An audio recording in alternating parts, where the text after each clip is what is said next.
I'm not focusing on fitness and exercise only as the gateway to having a health state that I feel vibrant in. What I actually focus on is more of what's going on up here. Health really is shoulder up. Everything that's above the shoulders is actually what controls your health. Your health starts in the mind. Weight release starts in the mind. Emotional regulation starts in the mind, and regulating your hormones also starts in the mind. But that's not what we do. We punish ourselves through exercise, and we try to find a better diet, and we try to find a better way to eat, and we restrict more, and we feel super guilty about it. And it seems like our entire life, the meaning of our entire life is about losing weight. What I thought was the right pathway to releasing weight and transforming your body, which of course back then I believed was through exercise and through nutrition, was part of the puzzle, but it was a very small part of the puzzle. The bigger part of the puzzle was learning how to regulate your hormone. And the most important hormone to regulate is the stress hormone. That is cortisol. Cortisol is the master hormone. And cortisol is released anytime we are in what I call protection mode. That is your nervous system's fight or flight response. And when your nervous system is triggered into fight or flight, what happens is you release cortisol into the bloodstream, and cortisol has a job. Cortisol's primary job is your survival. I want to give you a little bit more around what the role of cortisol really is. Welcome back, friends. I'm your host, Shaban, and with each episode, I am honored to be your coach and guide in the journey to make peace with food, fall in love with fitness, and ultimately yourself. My intention in each episode is to help you release the old story of who you are and step into the one you're always meant to be. We'll challenge conventional diet and fitness culture and understand the importance of tuning out all the shoulds they tell us to do and tuning into our own inner wisdom instead. What you focus on, you create more of. Through these conversations, you'll shift your focus from what you're supposed to be doing to who you want to be, so that health and fitness and ease around food is not just what you do, but who you are. And if you find that this conversation resonates with you today, then I want to invite you to join our free Make Peace with Food Facebook community at myfoodfreedomlifestyle.com, where you can connect with me and my team directly and access all the free trainings and resources we have for you so you can regulate your nervous system and make peace with food. And then also remember to share this episode with someone who you think needs to hear this today. The links are in the show notes. All right, now let's get into it. All right, welcome. Thank you so much for joining me today. And today we're going to be talking about the master hormone. And as we wait for more people to roll in, I always want to know why you're here, what you are hoping to get out of our conversation today. So Melody, Phyllis, and Becky, I see you in the room. And if you are able to share, if you're able to unmute, great. If you can't, that's also okay. And let me know in the chat, what do you hope to get out of today's conversation? So what are you hoping to get out of today's conversation? What brought you to be here today, to be here on time, and to learn about this master hormone?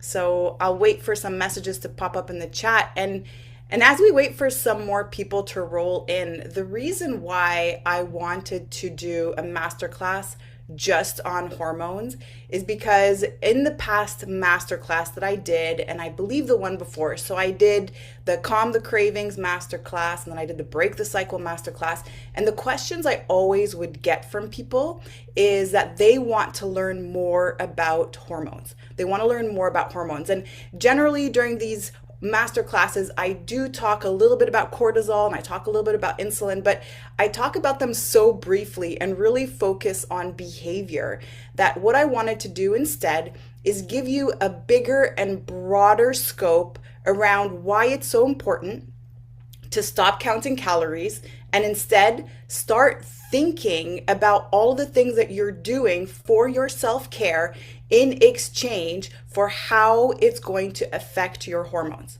So your mood, your sleep, the food that you consume, the people that you're spending time with. If you start to think about how each and every single interaction that you have with your physical body throughout the day, whether that's through ingesting foods or drinks or being around certain people or in certain environments, and also think of how much time you spend in all of these environments. For example, work ends up taking the most amount of your energy and your time. Or if you're retired, who are you spending most time with? Or who are you not spending time with? You start to think about how all of your interactions throughout the day are affecting your hormones. And today we're going to talk about the master hormone. Like, it is so funny because when you are scrolling on Facebook or on Instagram or reading all these fitness blogs, they're always talking about make sure just to watch your sugar levels and watch your carbohydrate levels or watch the amount of fat intake that you consume, but hardly anyone is talking about this hormone. And hormones are messengers for the body. Hormones tell the body exactly what to do. They tell the body to have more energy. They tell the body to slow down metabolism. They tell the body to digest things in a certain way. They even affect our mood and our emotions. And so these messengers that are being released all throughout the day, depending on how we are interacting with our environment, actually get to decide what we're going to do with the foods that we consume. And so we're going to be unpacking all of this in just a moment. And let me just come to the chat and see what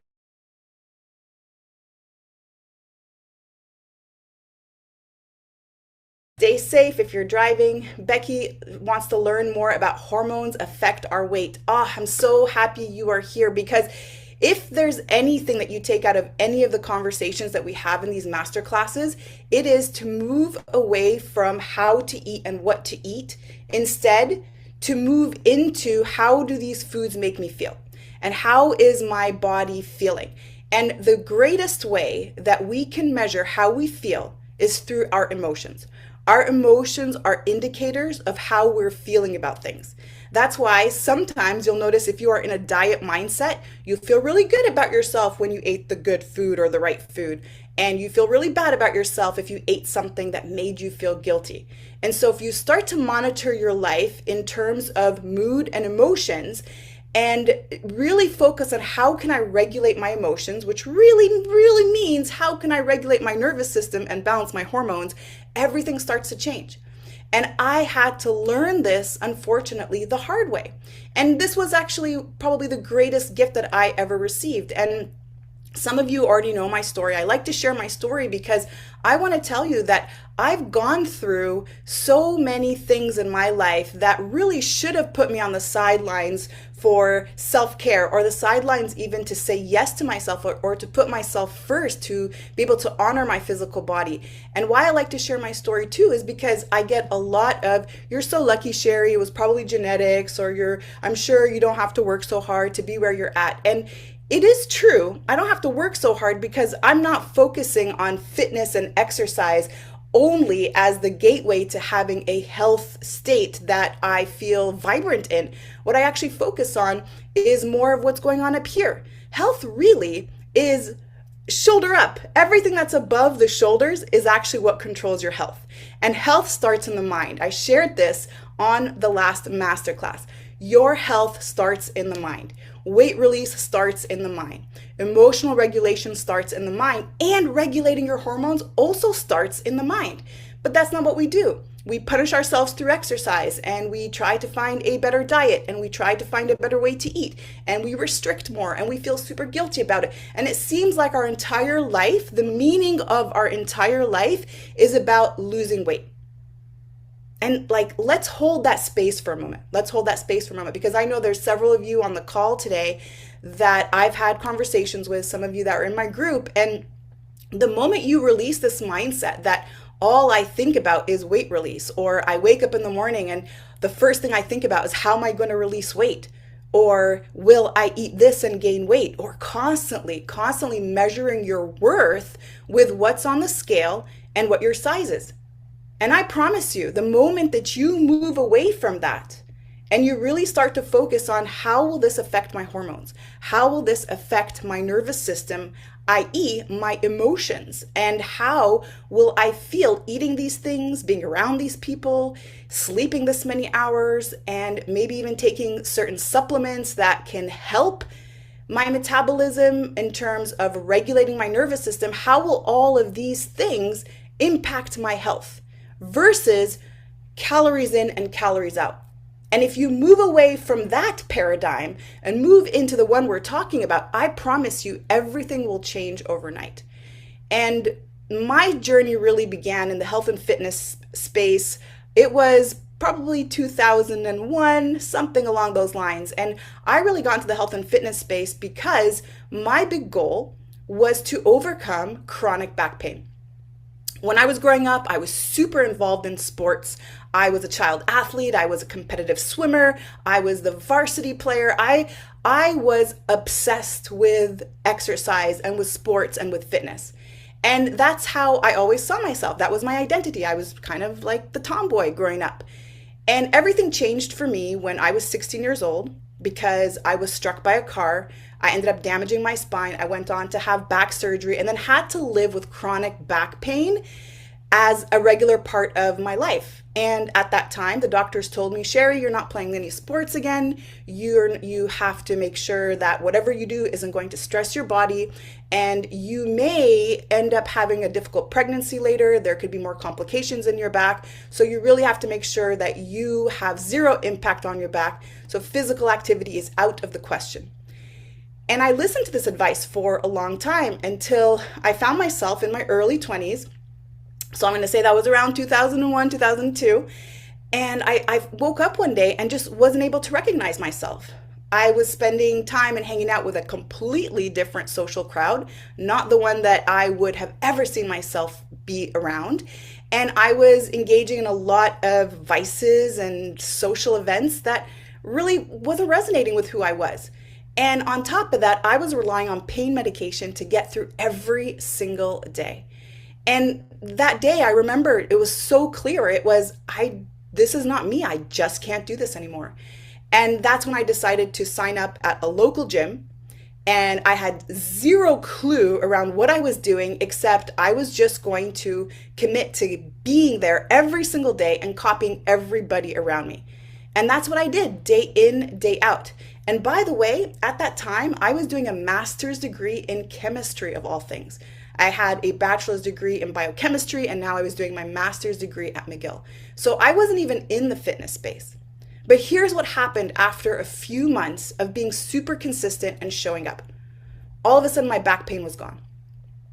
I was able to do things that I wasn't able to do before, such as run.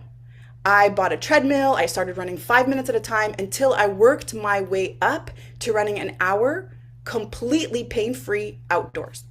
And this is what avalanched my health and fitness career.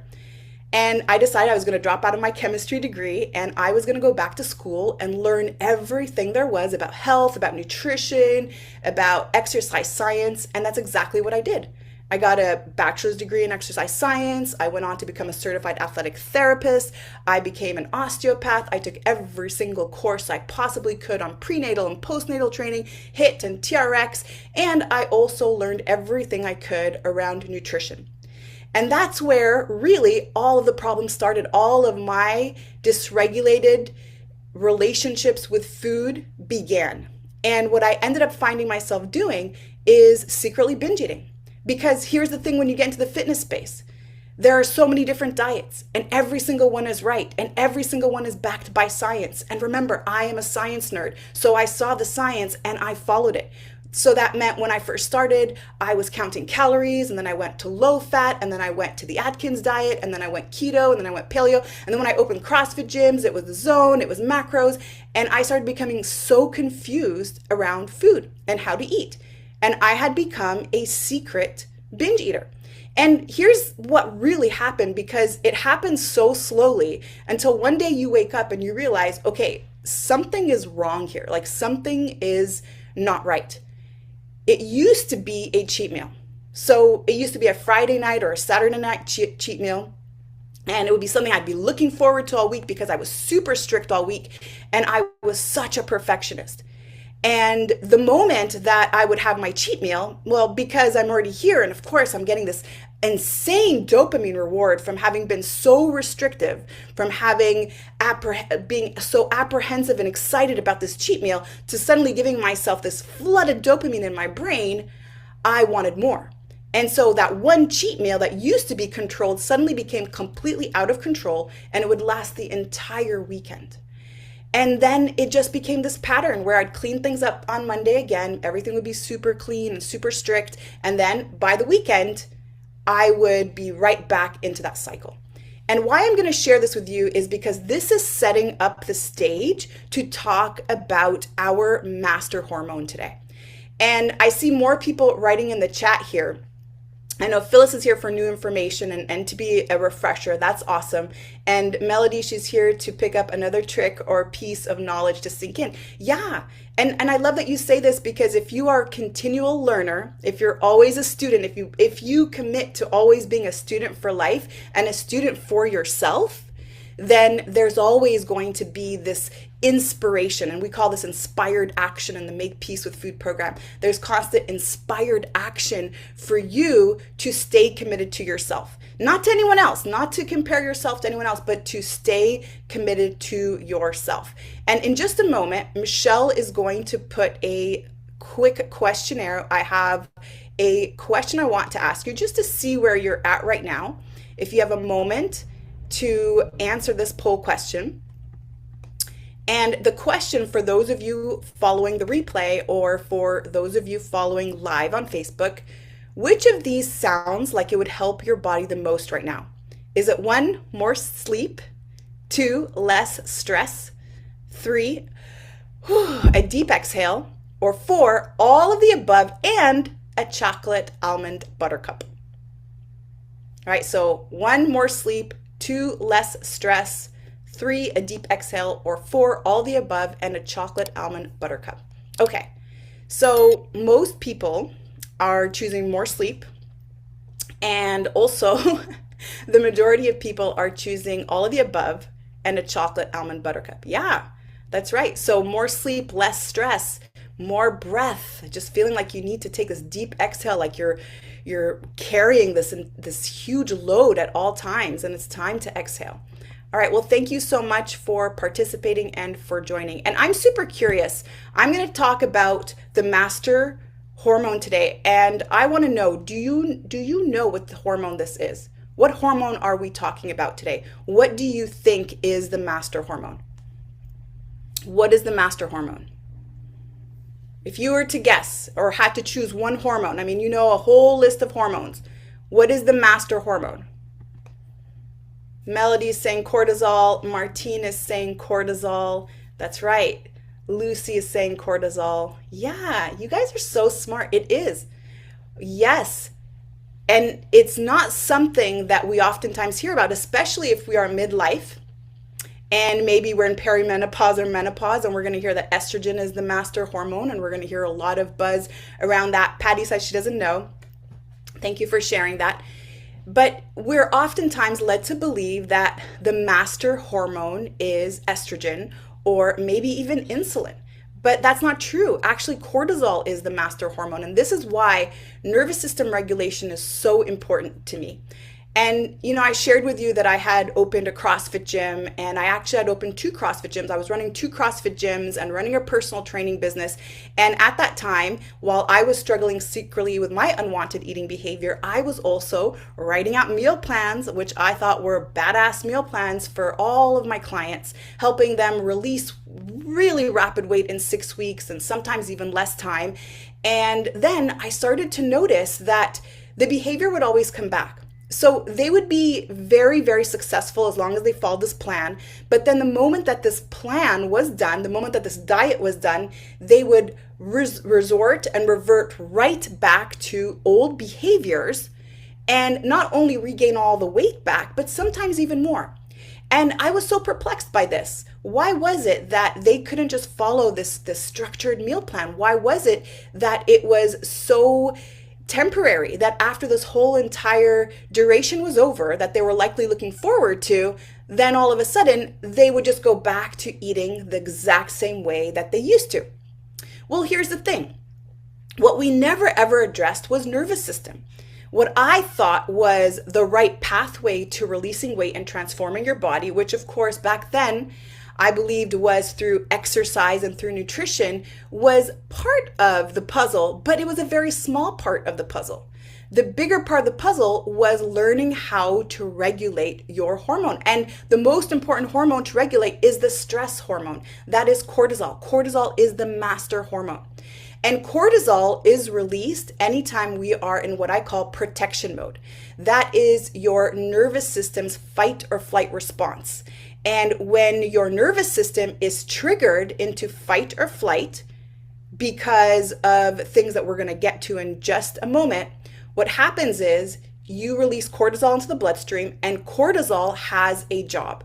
Cortisol's primary job is your survival. And he or she who has the most stored body fat is who survives the longest without food, right? Think about it. If we were in a famine and we had absolutely no access to food, then the person who has the most stored energy would be the person who's able to withstand that famine the longest. And this is what happens anytime that you have cortisol in your body. And today, unlike some of the past masterclasses, I want to give you a little bit more around what the role of cortisol really is. Because if you understand that having cortisol in your body not only brings down your metabolism, completely slows it down, but also ups your craving and favors fat storage, then what you're going to start doing is, instead of focusing on what you're eating, you're going to start to focus on how can I regulate cortisol. That is going to be your primary function, because if you're able to regulate cortisol, you're going to be able to regulate all of the other hormones, all of them. And I'll get in that in just a moment, but first let's talk a little bit more about cortisol. So cortisol's primary function is survival. How does it do that? Well, it has to ensure that there is sugar in your bloodstream at all times, because just in case you suddenly need to take fast action, you need to punch someone, you need to hit someone, you need to escape, you need to climb, you need to run, you need to hide, you need to take an immediate action. Well, you're going to have the quickest form of energy circulating in your bloodstream so that you can do that. And that quickest form of energy is glucose. And so cortisol's job is to make sure that there's going to be blood sugar available for you at all times. And so the way that it does that is, first of all, it slows down metabolism. And the reason it slows down your metabolism is because it interferes with your thyroid hormone. So it's going to say, hey, thyroid gland, don't convert T3 to T4. T4 is your active thyroid hormone that's responsible for increasing your metabolism. And so as you decrease your metabolism, you're going to have more T3. You're not going to have that active form of T4. And that's where you're going to start to feel more lethargic. You're going to start to feel like you don't want to expend energy, because you have to conserve energy. When you're in survival mode, you have to conserve energy. It's kind of like what happened in the pandemic when we were all hoarding the toilet paper and the food at the grocery store. We were trying to store as much as possible. So if we're trying to store as much as possible, then we also don't want to expend as more than that we need, right? We don't want to expend more than we need. So therefore, we have to slow down metabolism. So cortisol does that by interfering with thyroid and making sure that the metabolism is going to be slowed down through that action. Then cortisol also wants to make sure to ensure that there is blood sugar always available, that you're always going to be consuming foods that's going to give you immediate access to energy, which is in the form of simple sugar. And the way that it does that is by increasing your hunger hormones. So that's why oftentimes I'll hear, well, I'm not even hungry and I don't know why I still keep eating. Well, when cortisol is high, your hunger hormone is high, and it's getting you to have more craving. It's getting you to always feel like you need to eat. And then on top of that, it's going to suppress your satiety hormone. That's the hormone that tells your body, hey, we've had enough food. we can stop eating now. But it's going to suppress that. It's going to block that. And when it does that, you're going to notice that you're always nibbling on things. You don't have a lot of regulation or feedback around your hunger cues and your satiety cues. And so cortisol is just doing its job, which is really just to get you to consume more foods and to make sure that the foods that you do consume are high in instant energy. And so again, this is just biology. Like once you start realizing that you can't fight biology, but what you can do is start to work with your hormones, it now starts to become ease. Because if your cortisol is high and you've got all of these hunger hormones that are causing you to want to eat more, and then your satiety hormones are suppressed, meaning you can't even feel when you're full, and on top of that, you're trying to diet, I mean, this is going to be misery. This is going to be misery, which is why we tend to find ourselves emotionally eating and binge eating. And it's exactly why I fell into that trap. And why I wanted to share my story with you is because I know the science. I share the science. I talk about the science, and it happened to me too. And I feel you, and I know exactly what you're going through, especially when you know exactly what to do, but you're not doing the things that you know to do. And so this is cortisol's job. Cortisol's job is to keep blood sugar high, and it's to make sure that you never feel full. So it always feels like you're a bottomless pit. And it also wants to ensure that you slow down metabolism so that you don't have to use any excess energy that you don't need to use or waste really at the moment. So put a 1 in the chat if this is resonating with you so far. Let me know if you're following. Let me know if you're following. Is this making sense? Is this new information? Is this maybe bringing things together for you? All right, so I see a whole bunch of 1s in the chat. All right. Okay, great. Great. And if you have a moment, because I'm going to be sharing the replay with you later on today, if you have a moment to go back and listen to this again, you're going to start to put more of the pieces together, because repetition is mastery. The more you listen and you shift out of what you think you're supposed to do and really tune into your body, having your body be your only advisor, again, everything is going to change. Everything is going to change. The way that you look at nutrition is not going to be nutrition anymore. The way you look at nutrition is going to be nourishment. It's going to be nourishment. And here's the best part. The best part is you get to be the hero of your own story. You get to be the hero of your story. But be honest, how many people are actually either the villain of their story or maybe some of those supporting characters? Kind of letting everybody tell them what to do. Sure, I'll let somebody else be the hero of my story and I'll just follow what someone else does.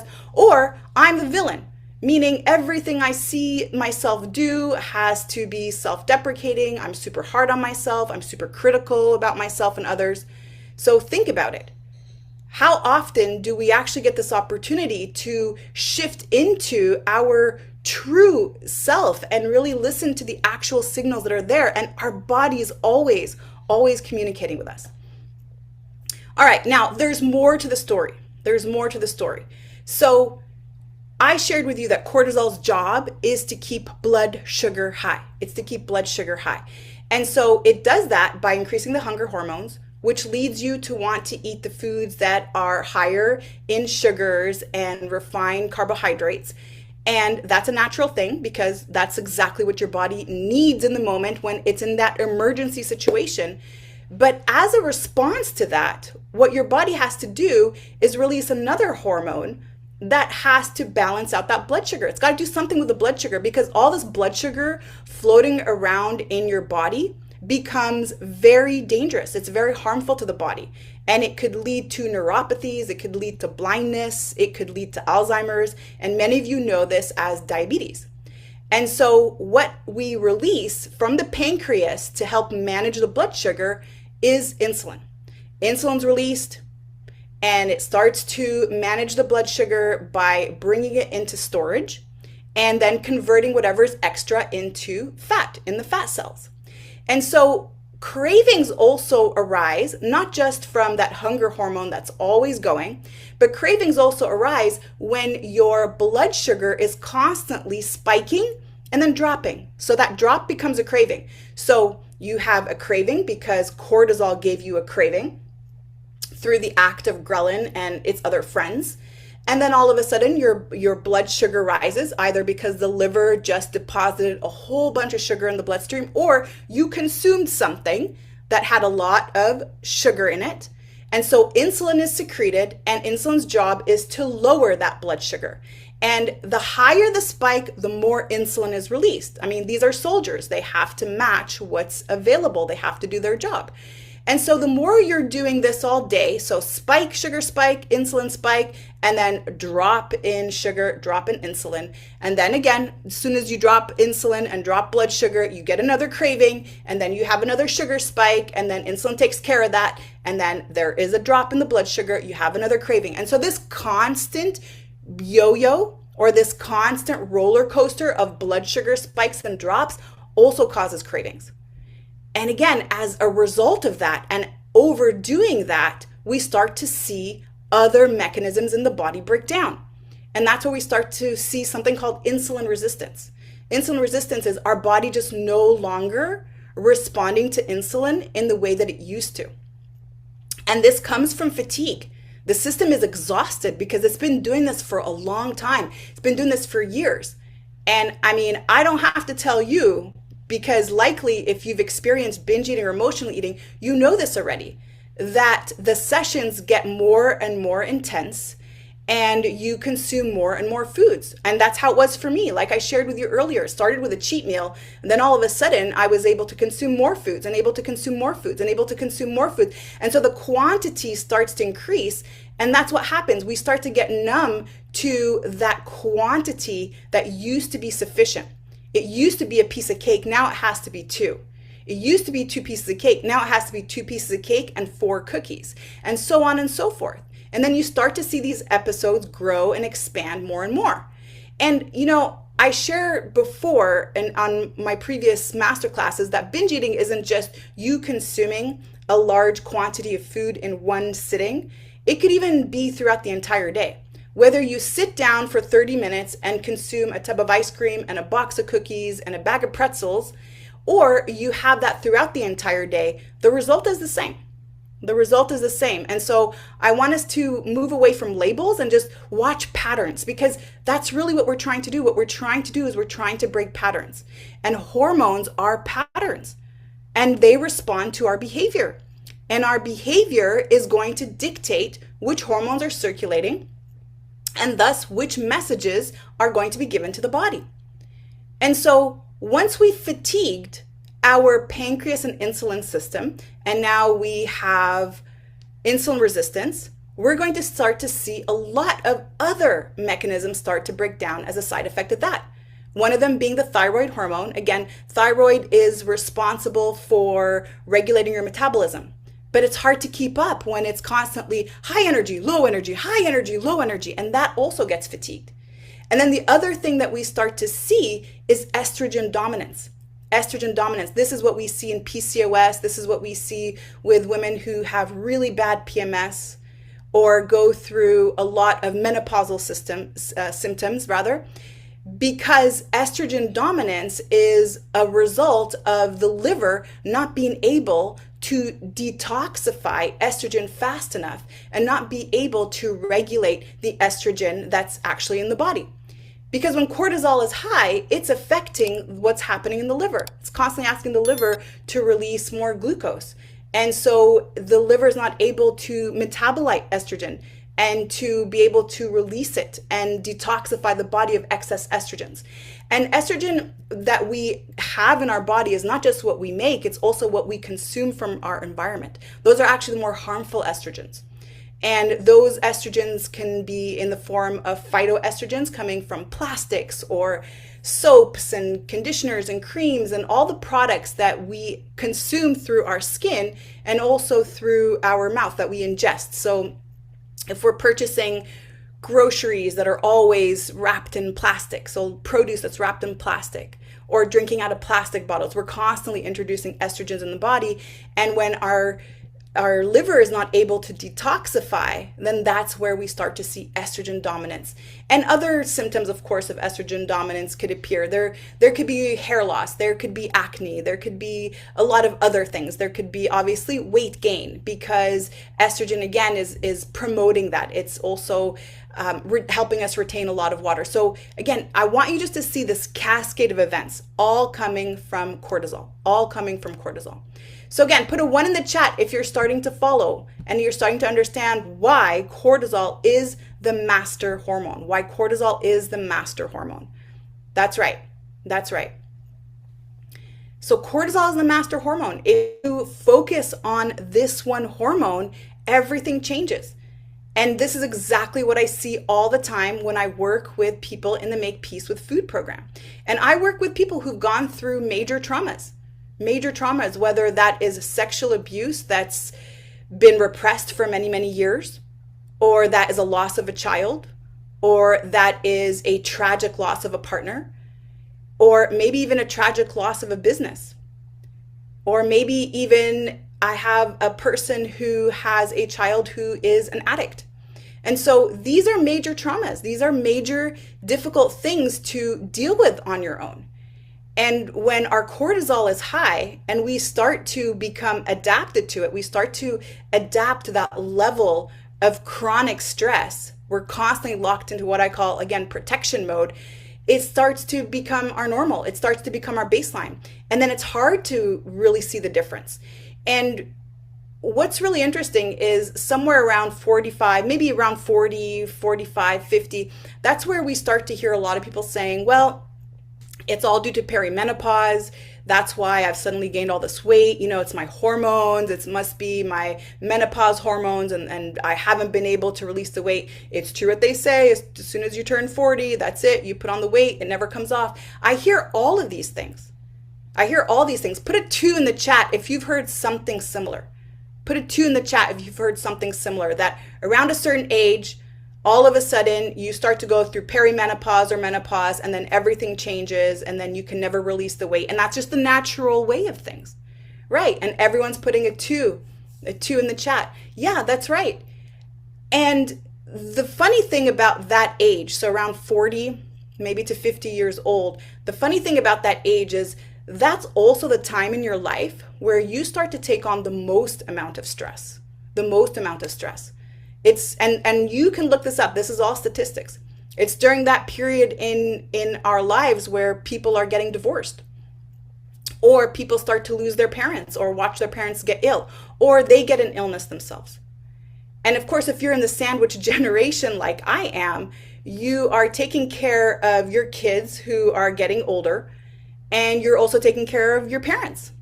And so I just had this conversation with my neighbor the other day, and my neighbor actually grooms my dog, Shadow. And I was getting my dog groomed, and we were having this conversation about how we're the sandwich generation. So his kids are almost in their late 20s, still living at home. And then he's got 2 ill parents that he takes care of. And so the amount of stress that he still has to support the children, still has them at home, and has to also, on top of that, take care of his parents, that's a lot. And when I was having this conversation with him, he's overwhelmed. I mean, he's just trying to deal with all the things. And every time I ask him, hey, how are you doing? He's like, surviving. And that's the response. The response is surviving. And how ironic is that? Because that's exactly what we're talking about. That is the hormone that's circulating through your body. It's your survival hormone. It's cortisol. And you could only imagine how stressful that can be. And so your 40s, between your 40s and your 50s, look at the events that are happening in your life. They're matching up with extremely stressful events. And it's not just your menopause hormones. It just so happens to be your menopause period of time, or perimenopause. However, what's even more important than that, because remember we said health is from the shoulders up. Health starts in the mind. It's also what's going on in your world. And that always has a much stronger impact on your body, on your health, on your hormones than anything else. Melody says, been there with all. You have helped me regulate my response in a more helpful way. Thank you.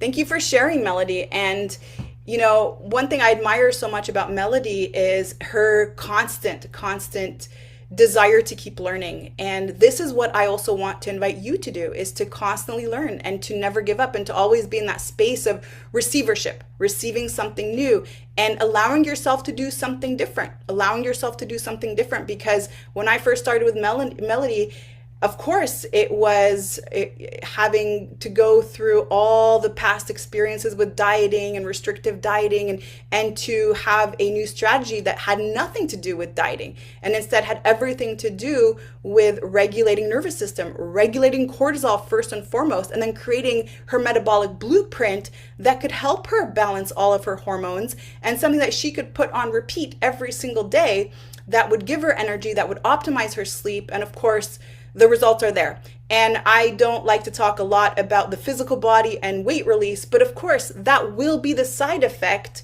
of the process that you put in place when that process is focusing on regulating your hormones. Now, I spoke a little bit about how cortisol affects all of the other hormones, but what I also want to add in here is cortisol has a couple of other functions. Okay, one of the functions cortisol has is that it blocks the prefrontal lobe communication. So what does that mean? That means our prefrontal lobe, that's the part of the brain where we can think rationally. It's where we can make decisions. But when cortisol is high, it blocks that area of the brain. And so what we end up doing is we rely more on our reptilian brain, our primitive brain that responds to hunger, anger, loneliness, and tiredness. And it's that part of the brain that just reacts to environment instead of responds to environment. So that's why sometimes we kind of just have this like wake up moment after a binge or after a moment of emotional eating. And we ask ourselves, like, why did I just do that? Like, I know better. Why did I do that? I didn't want to do that. I didn't intend to do that. And it's also why sometimes when those cravings kick in, they start to feel super, super vicious. And it's almost like it's screaming inside and you can't stop it. And the only thing that you can do is just follow the craving. It's impossible to interrupt. And again, the reason for that is because when you have cortisol high in the bloodstream, it is blocking that prefrontal cortex. And finally, the last thing I want to talk about when it comes to cortisol, before we start moving into how can we now regulate cortisol? Now that you understand its effect, let's talk about how we can regulate it. But the last thing I want to share with you about cortisol is actually, it actually promotes atrophy. So you have two systems in which you can either put on lean body mass or release it. And what happens when cortisol is high is that it starts to break down muscle tissue. It starts to create atrophy in the body. And so when this happens, when muscles start to break down the body, and this response is catabolic, because what the body wants to do is use everything it possibly can to create glucose, and one of those really important macronutrients that can be converted into glucose is protein, and your muscles are made of protein. So when cortisol is high in the body, it's also going to start to break down muscle tissue to create glucose. And that process, that catabolic process of this breakdown of muscle tissue results in atrophy. And when we have less lean body mass or less muscle tissue, then this also is going to influence our metabolism. It's going to end up slowing down our metabolism further. So we have a slowdown in metabolism because of the thyroid hormone and cortisol's effect on the thyroid gland.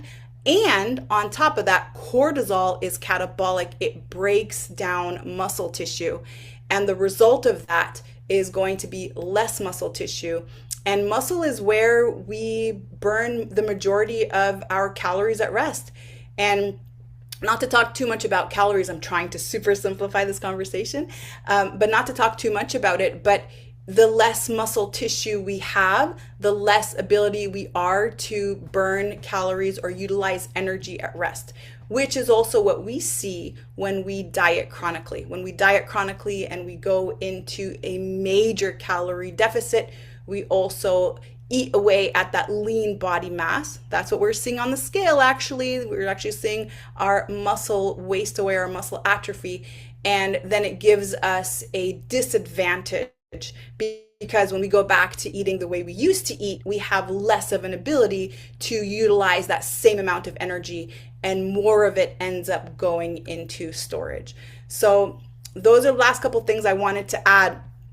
And just super curious right now, I'm just to get a sense of where you're at. Are you clear now as to why you have to control cortisol and you have to really focus on cortisol as that master hormone? Give me a 1 in the chat. Give me a 1 in the chat if yes, after this conversation, after hearing this, I'm going to stop focusing on calories and restricting, and I'm going to start to focus on cortisol. All right, that's awesome. 1, 1, 1, 1, 1, 1, 1. Yes, yes, that's right. That's right. And this will be the greatest gift you give yourself. This will be the greatest gift you give yourself. So let's talk a little bit now about how can we really regulate cortisol? How can we regulate cortisol? So some of the things that I had already shared earlier through the conversation is really going to help us get clear around how we can start to take action right away. So we know that cortisol is released anytime there is a feeling of threat in the environment, whether that is a response to a physical threat, a metabolic threat, a hormonal threat. It could be a psychological threat or an emotional threat. And this is all, of course, as I say threat, this really means any feeling of discomfort. If you feel emotionally uncomfortable, or there is somebody in your environment that is very triggering for you emotionally, or even psychologically, or if you have a physical injury, or of course, if there is a trauma. So anytime your body is sensing discomfort or unsafety, it's going to release cortisol, which is why talking about environment is so important. Talking about environment is so important, and that's how we started our conversation today.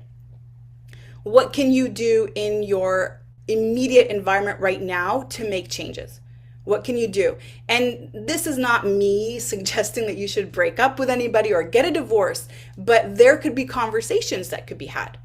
And there could be support that could be had, for example. So thinking about what you could do in your immediate environment, whether that is at work, whether that's at home, whether that is your relationships with your kids or family or loved ones, how can you start to make these changes? It becomes incredibly important to really start there. And then the other thing too is, and this is the big one that I stress on, is your character. It's your character, it's your behavior. That need for perfectionism.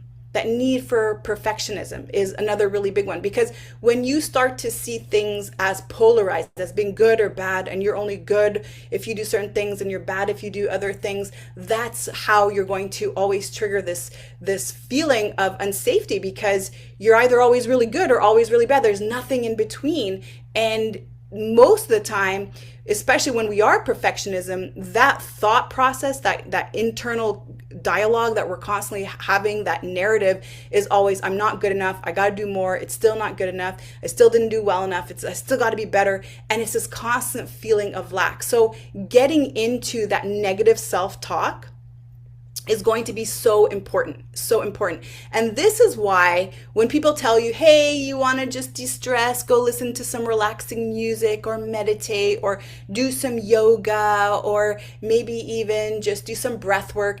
And that alone does not help you regulate your nervous system if your self-talk is always negative, if it's always very charged.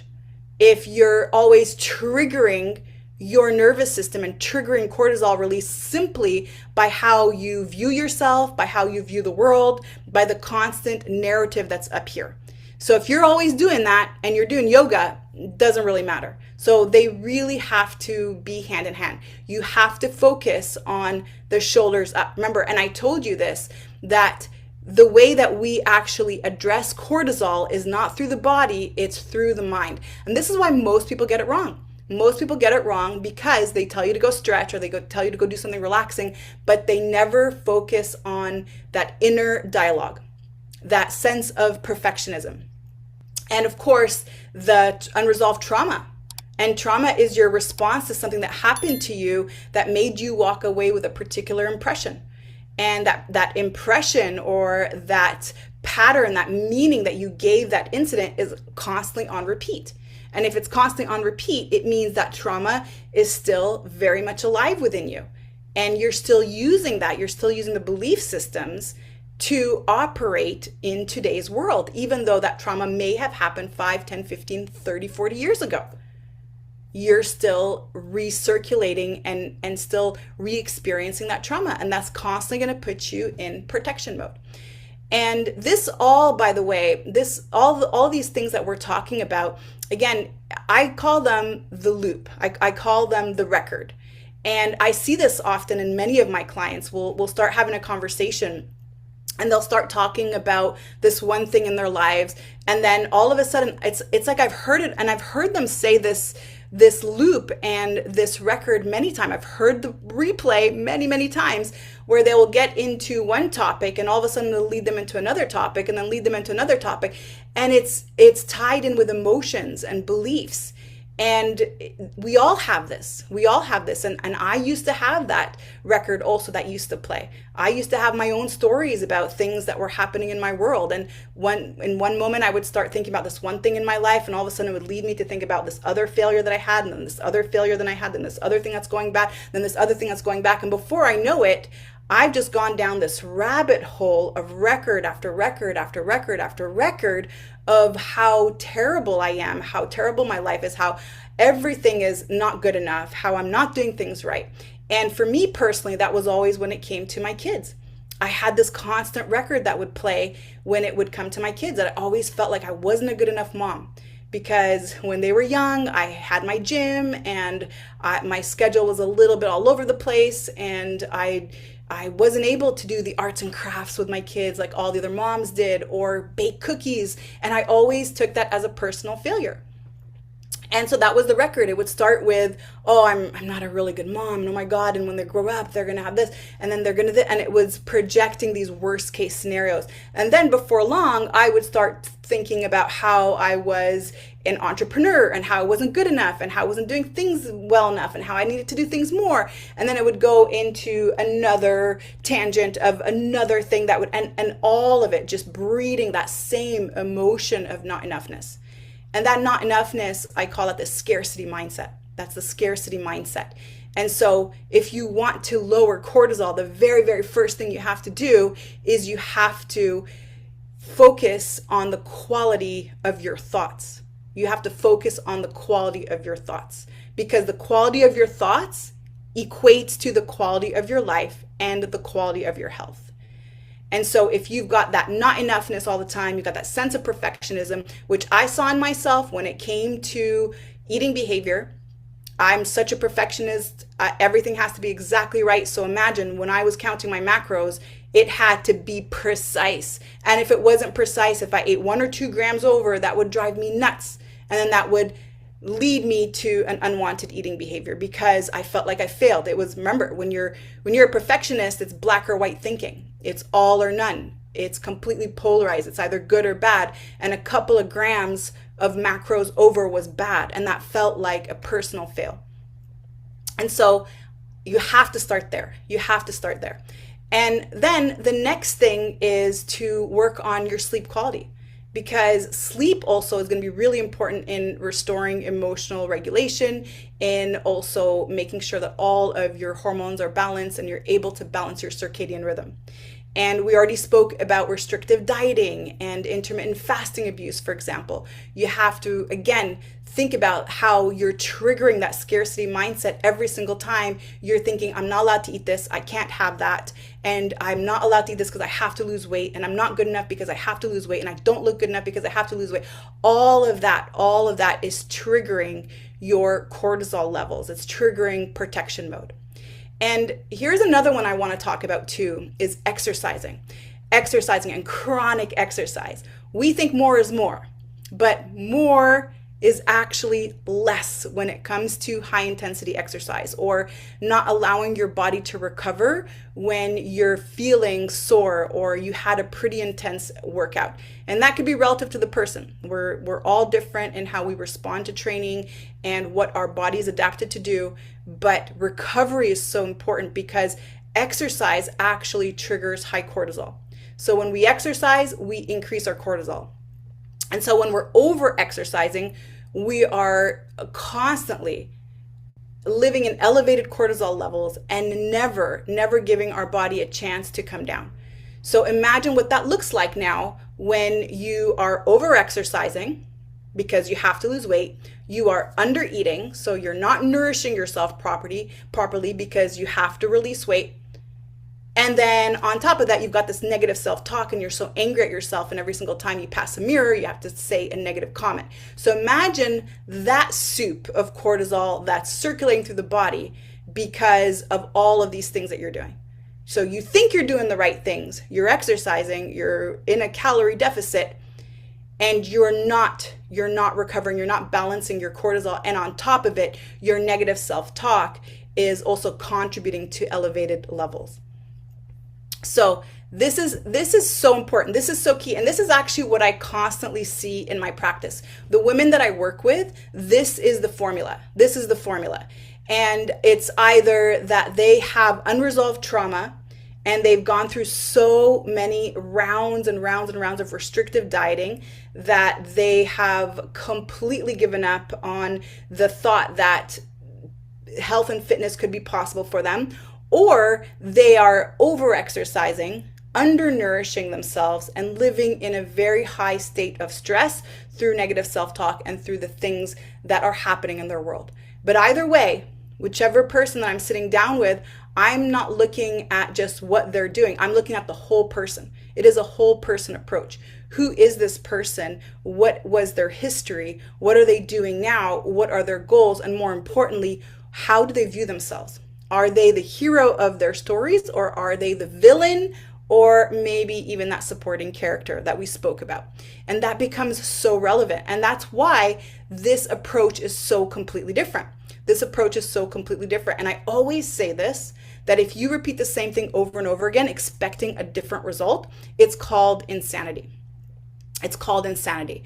And so the key takeaways that I want to give you today, the ones that I want you to walk away today with, is number one, cortisol is not the enemy. Cortisol is not the enemy, but its chronic elevation is. The chronic state of protection mode is the enemy. So cortisol is very useful because it can give us superpowers in the brief moment. It can really help us get things done. It can make us sharper at doing things. It can give us stronger superpowers. However, when we stay in the state for a long period of time, that's where we start to see all of the other mechanisms in the body and all of the other hormones in the body get impacted. But I don't want you to walk away with thinking, oh my God, my goal here is to never be in protection mode.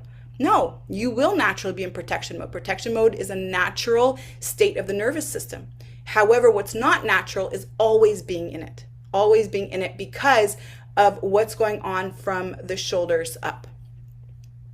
And then number two, fat loss is not just about willpower or macros, it's about stress regulation. So fat release actually starts with cortisol regulation.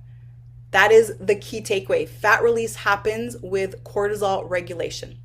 Number three, emotional eating and belly fat are often symptoms of chronic stress, not character flaws. They're symptoms of chronic stress, not character flaws, which of course we believe is when we're struggling with weight, when we are struggling with emotional eating, we're so hard on ourselves. We're so angry at ourselves. We're trying to stop it. And we feel like there's something wrong with us. It's broken. And we start to diagnose ourselves with all these things. But it's actually a byproduct of what's really happening with our hormones.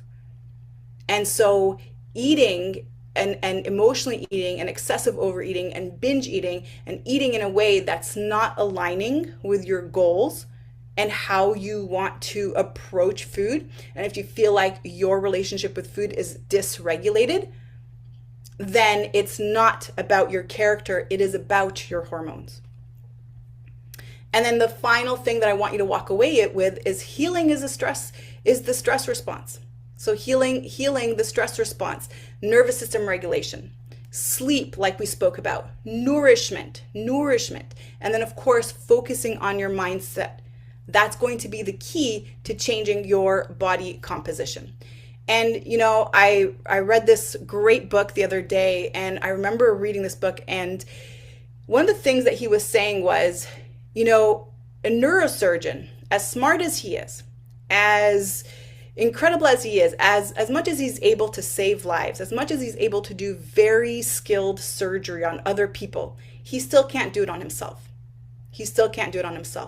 And that's why I'll always invite you, if you feel like you now have heard all the things, you logically, through your rational brain, your conscious mind, you know the things, but there's still these patterns that are stuck in the unconscious mind.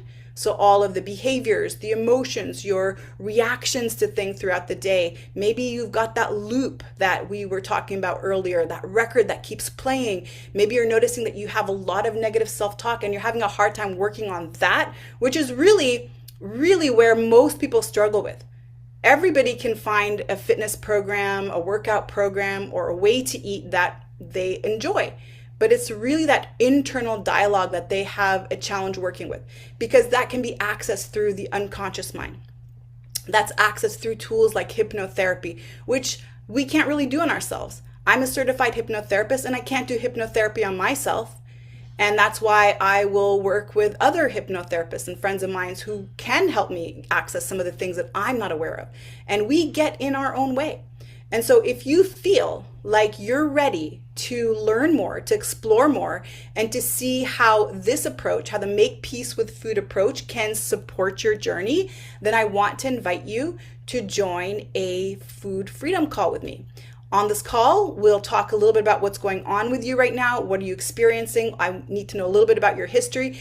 And I want to know if it does seem like this is a nervous system and a hormonal imbalance issue. And if that's the case, we will talk through what can make sense for you in terms of the best approach that's going to help you reach your goals in a way that will make you feel the most supported. And so if you would like to get on a call with me, if you'd like to schedule a call and have that conversation, then you can find the link here in the chat. And it is a 30-minute call. There is no obligation to move forward. It's a great opportunity for us to learn more and more about each other, especially if you're a regular at these masterclasses. If you're regularly watching the replays, you're regularly signing up for the masterclasses, and you still haven't taken action, what would happen if you got on this call and just got curious around what could be going on with you? So with that, I want to thank you so much for being here today. If you have any questions, I'm open to answering any questions. And before you head out, let me know, did you learn something new from this conversation? Did you learn something new? Put a 1 in the chat if you learned something new. Put a 2 in the chat if you're like, no, man, I already know all this stuff. I already know it all.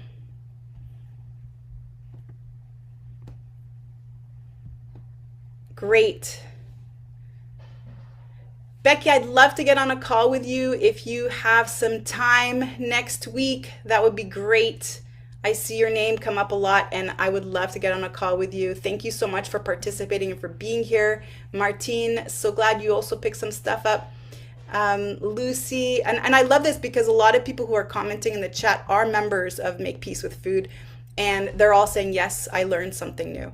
And so that's just to share with you how it's so important to stay in the conversation, because there is always something that we're going to learn from, and there's always a way for us to continue to grow and to expand. So with that, I want to wish you a beautiful rest of your day.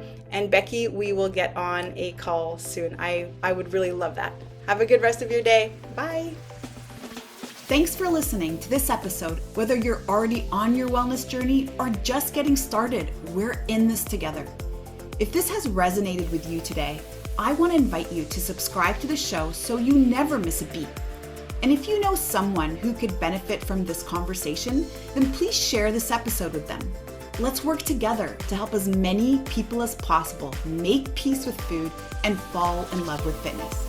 And also, don't forget to visit myfoodfreedomlifestyle.com to join the free Facebook group for more resources. Remember, you are an inspiration. I can't wait to hear your story. See you next time.